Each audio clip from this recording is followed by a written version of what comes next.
Okay, so in this video I'm going to go over my new tier list, and I'm not gonna have that many edits because it's not really that different from the other tier lists I've made because, well, only a few things I've was wrong, so that's the things I've changed. Everything else is basically the same as the last update, so I'm going to go over the new characters and the changes I made basically. But obviously we need to get to the tier list. So this is the tier list.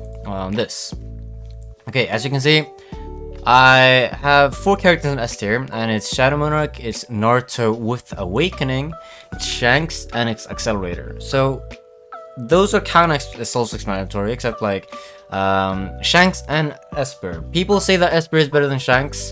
I don't disagree with you, but I don't agree with you. They're basically the same. You can get the same time in dimensions, you can get the same time in raid, or same damage in raid. The assists deal the same amount of damage. The thing is, Shanks is easier to use. You don't have to have good stats to use Shanks. That's why I'm saying Shanks is better. Shadow Monarch is just purely the best character, no questions asked, and Naruto with Awakening is actually better than Shanks and Accelerator in raids. Basically the same as them in dimensions, and the assist is actually insane. It's really good. So Naruto with the Awakening is just literally the second best character in the game. Naruto without the Awakening is still good. I'm not even joking. Slightly worse than Shanks and Accelerator in raids and in dimensions, but he's by no means bad. He's actually cracked. He could also be S tier, but I wouldn't say that he's S tier when the Awakening is S tier. Anyway, let's move on to the other stuff. Obito, huge underrated character. Yes, I'm not trying to get him myself because, well, the current limited characters are Shanks, Obito, and Naruto. 3 awesome characters, literally. Obito being the worst one, but still one of the best characters in the game. Without counting Awakenings, 5th best character in the game. He's so good in dimensions, so good in raids, and he's just by no means bad. We also got a few changes in the Awakenings. Levi, I would say, is the 2nd best Awakening in the game. His main is absolutely insane, so good, and his assist is actually really good.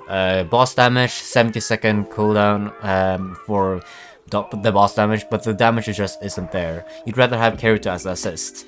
But the Kirito main with Awakening isn't as good, so I'm putting Levi above. And Rengoku is a worse assist than Kirito as well, but he has a lot of damage and critical chances by no means bad, and his main is absolutely insane. In dimensions, he's so fast, and in raids, he's also really good.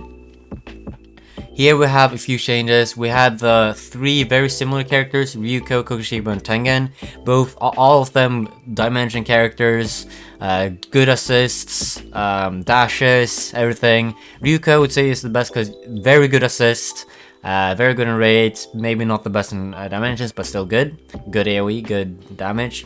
Kokushiba has just been one of the best characters for dimensions. Now it's kind of hard to say because there are so many better characters, but as you can see, all of these characters above him are basically characters that are new, except Ryuko. So yeah, Tengen is now worse than Kokushiba in my opinion, and Eevee's opinion, because, well, Kokushiba is just more useful, better in dimensions, maybe slightly better, worse in raids, but that doesn't really matter, and his assist is more consistent.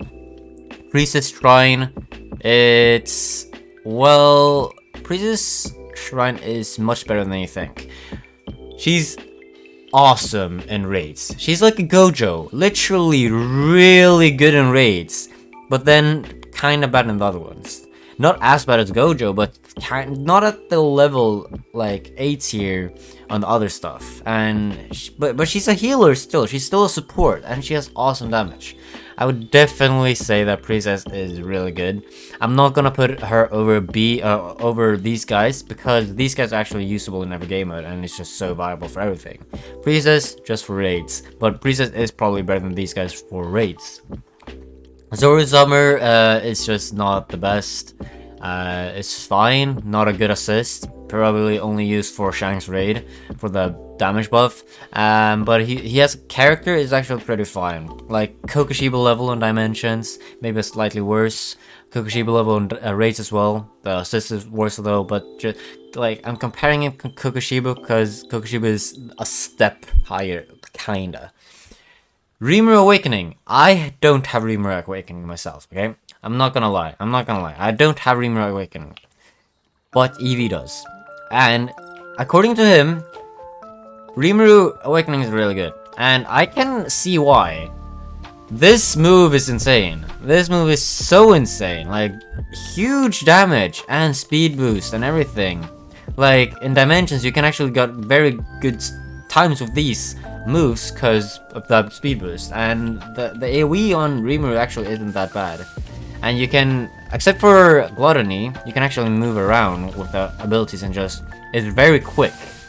It's kind of like Gojo in the sense that you can just spam them very quickly, except for Gluttony and the fourth ability. So yeah, I can see it being very good actually, I don't doubt it. And the assist is obviously one of the best because it's Awakening. Every Awakening assists are like top tier. We have Luffy Awakening here, kinda good, and not the best. We also have a few like the old videos. I won't go on detail on that. We also increased Saber Awakening by a lot. First of all, is because of the assist. The assist is the second best assist in the game.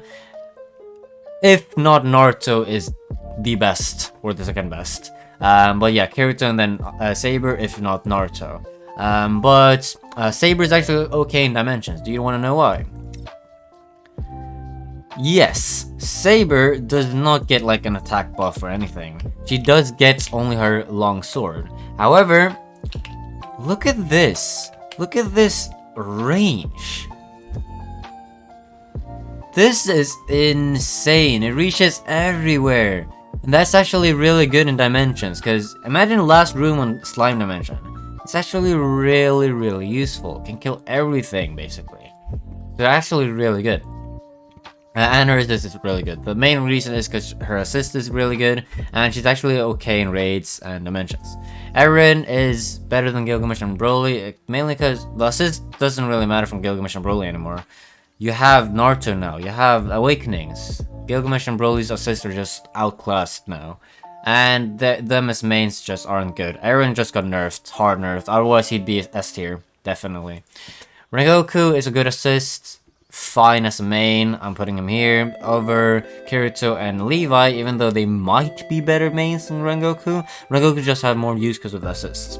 Astolfo, I increased him because he's actually really good. He's actually a really good main. Assist, maybe not, but yeah, he's a support, basically required for world record damage, and yeah, he's just a support with good damage, good Dimensions, and a gem character. Gojo, as well, like one of the best gem characters. He's a straight up boss killer. Straight up, but he's not good at anything else than bosses, so yeah. We have Katakuri, we have Toga, we have Yorichi, and we have Gear 5 Luffy. Not surprised, they're kinda mid. They're actually really bad. Like, you'd rather have something else. Yorichi was considered good with his assist. Like, in general, just his assist with the damage and everything. But now we have Awakening assists. Awakening assists took away so many uses from everyone. Rengoku would definitely be a lot higher. Naruto 6-pack would definitely be a lot higher. But no, the Awakenings are just straight up killing everyone. But yeah, and yeah, Gear 5 Luffy is just not a good character. Demon Lord Rimuru and Aztec gets worse, and Princess Awakening, not good. I mean, you don't really need heals even. You literally don't need heals. I mean, if you want heals, then place Priestess. This Priestess, or something else. You really don't need heals. So that's basically the tier list. The huge surprise is probably that I put Shanks over Accelerator. That's because they're literally the same. I could swap these two. It doesn't matter. I'm not saying that Shanks is better than Accelerator and can perform better. I'm saying that I would rather have Shanks than Accelerator if I had to pick one on a new account, because Shanks is easier to play and much more free to play friendly. And you can get him for now as well. And you can like have that 100% damage buff in a raid, so it's just better.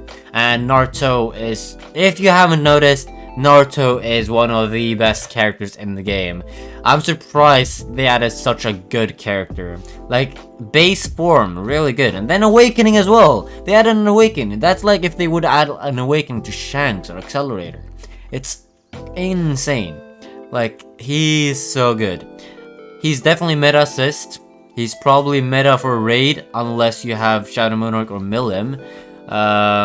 So getting him now and for dimensions, definitely also like meta, like second best in the game. He's just so good.